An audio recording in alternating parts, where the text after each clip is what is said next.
Donc, quand le receveur m'a saisi, j'ai moi-même convoqué ici dans mon bureau le sieur Yahya Mansali, en présence de mon directeur de cabinet, du secrétaire général, de l'adjoint au maire en charge des ressources humaines, et puis du directeur, de la directrice des ressources humaines, dans mon bureau. Je lui ai dit, monsieur Mansali, voilà ce qu'on m'a fait remonter comme information. Qu'est-ce que vous en savez? Il s'est expliqué. Quand on a fini, je lui ai dit que vous allez rembourser ce qu'on vous réclame.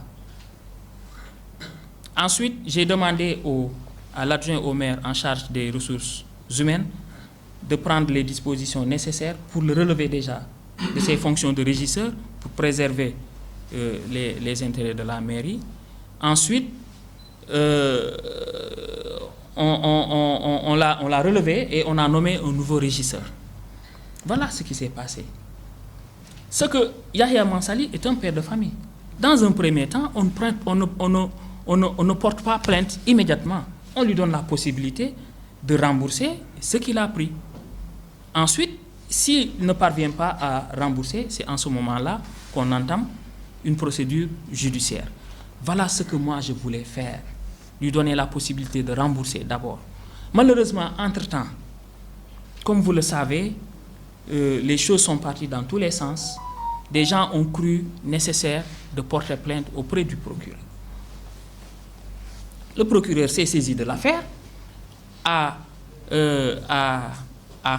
confié l'affaire à la brigade de recherche, à la section de recherche de la gendarmerie de Néma. Mais tout naturellement, moi en tant que maire de la commune de Ziguinchor, responsable moral de la commune, de la mairie, mais il est tout à fait normal qu'on me convoque pour m'entendre, pour savoir ce qui s'est passé.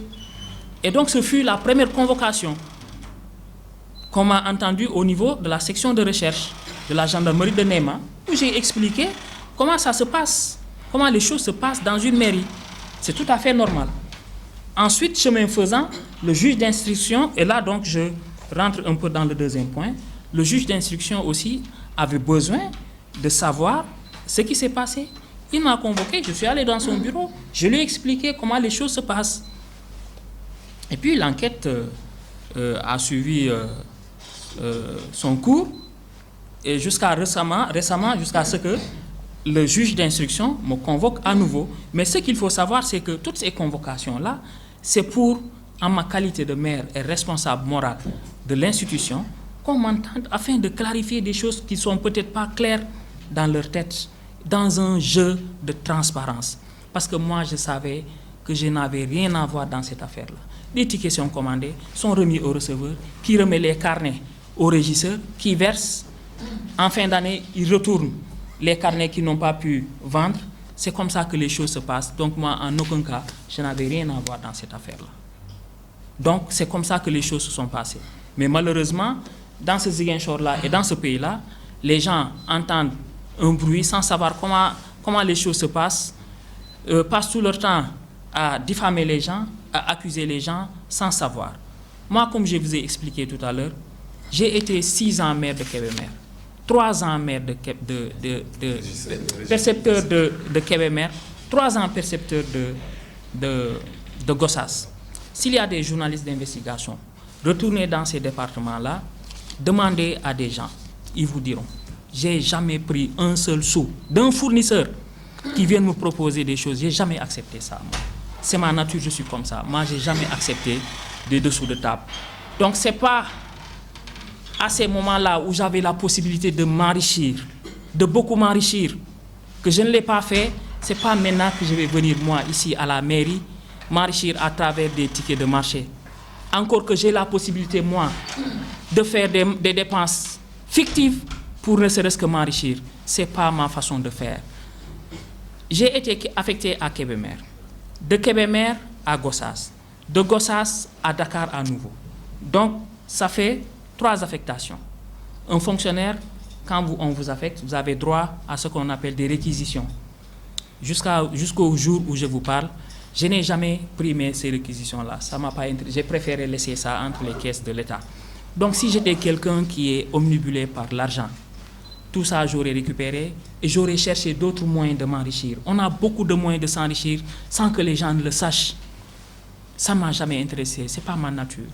Donc, pour dire, cette affaire-là, moi, je savais que j'étais blanc comme neige. Je n'avais rien à voir dans cette affaire-là. Mais malheureusement, et c'est ça que je vais déplorer, que des gens se mettent dans les réseaux sociaux à diffamer d'honnêtes citoyens qui ont de la famille, des enfants, qui ont des amis, des gens qui croient en eux. C'est ça que je déplore, la calomnie, la diffamation. J'ai aujourd'hui la possibilité de porter plainte pour diffamation parce que j'ai été blanchi. J'ai été relâché, simplement, déchargé, parce qu'ils se sont rendus compte que je n'ai rien à voir dans cette affaire-là. Donc j'ai la possibilité de porter plainte, mais je ne le ferai pas. Moi, je suis focus dans ce qui fait avancer la commune de Ziguinchor.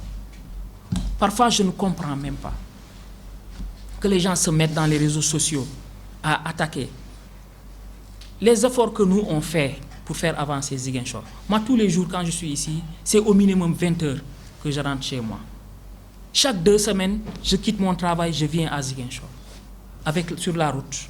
Tous ces efforts-là, je le fais pour la population de Ziguinchor. Je ne le fais pas pour moi. Parce que tout ce qu'on aura à réaliser ici, même si à un moment donné, je n'occupe plus ces fonctions-là, mais ce qu'on aura réalisé va rester pour les populations de Ziguinchor, ça ne sera pas pour moi. Donc il faut qu'on nous aide à travailler sereinement, à faire avancer les choses dans la commune.